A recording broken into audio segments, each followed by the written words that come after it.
নাহমাদুহু ওয়া নুসাল্লি আলা রাসূলিহিল কারীম আম্মা বা'দ। আল্লাহ রাব্বুল আলামিন 15 নং সূরা বনী ইসরাঈলের 53 নম্বর আয়াতের মধ্যে বলেন, শয়তান হলো মানুষের প্রকাশ্য শত্রু এবং এই শয়তানে মানুষকে সব সময় ঝগড়া, বিবাদ, ফাসাদ, কাজিয়ার মধ্যে লেগে থাকার জন্য মনের মধ্যে ওয়াসওয়াসা দেয়।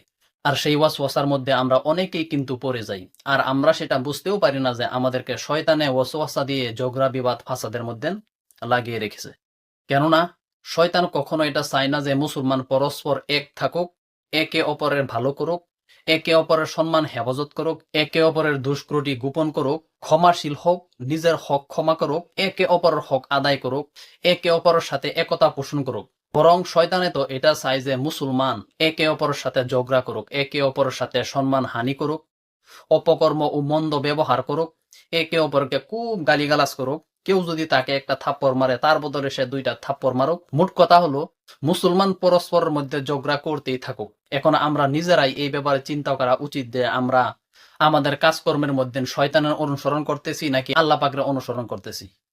শয়তান তো এটা চায় যে মুসলমানরা চাই সব বিষয়ের মধ্যে তারা ঝগড়ার মধ্যে লেগে থাকুক। যেহেতু আল্লাহ পাকে নির্দেশ দিয়েছেন যে এক মুসলমান আরেক মুসলমানকে ক্ষমা করো, যাতে আল্লাহ পাক তাদেরকে ক্ষমা করেন। তাই প্রিয় মুসলিম ভাই এবং বোন, এতে কোনো সন্দেহ নেই যে কোনো মুসলমানের কাছ থেকে ভুল বা মিস্টেক হলে সেই ব্যাপারে সহনশীলতা প্রদর্শন করে তাকে ক্ষমা করা নফসের উপর অনেক কঠিন হয়ে যায়। কিন্তু যদি সহনশীল এবং ক্ষমা করার ফজিলত সমূহ আমরা জানি, তখন অবশ্যই আমরা আরেকজনকে ভুল করলে ক্ষমা করে দিতাম। তাই আমাদের মধ্যে যদি কোনো ভুল বোঝাবুঝি হয়ে যায়, ভুল সিদ্ধান্ত নেওয়া হয়ে যায়, তখন সেটা আমরা বোঝাপড়ার মাধ্যমে বা মাশওয়ারার মাধ্যমে সমাধান করব এবং কি ওই ব্যক্তিকে ক্ষমা করে দিব। কারণ যেহেতু ক্ষমা করা হলো আল্লাহ পাকের বিধান, তাই একজন ব্যক্তি যত বড় ভুলেই করুক না কেন, তাকে ক্ষমা করা হলো আল্লাহর বিধান।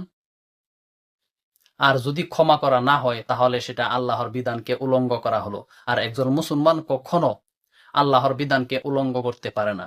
তাই আল্লাহ রাব্বুল আলামিন আমাদের সবাইকে সঠিক পথে চলার জন্য তাওফিক দান করুন এবং কি কোনো ব্যক্তি ভুল করলে সেই ভুলটাকে সমাধান করার জন্য তাওফিক দান করুন। আসসালামু আলাইকুম ওয়া রাহমাতুল্লাহি ওয়া বারাকাতুহু।